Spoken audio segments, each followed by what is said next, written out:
के लिए।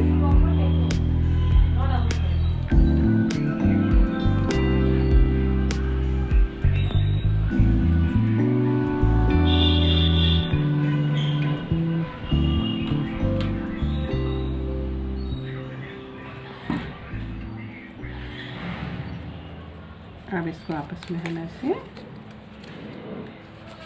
चिपका दें।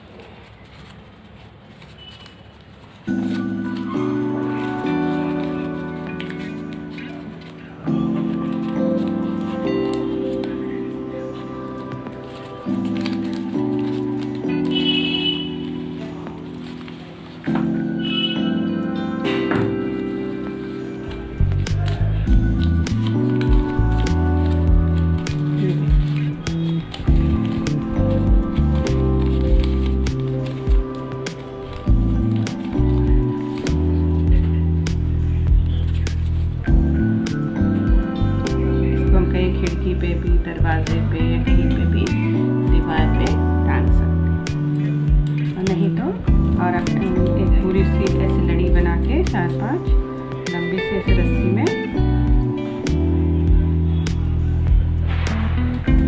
ऐसे टंगा के 4-5 लड़ी ऐसे बना के लंबी सी भी लगा सकते हैं।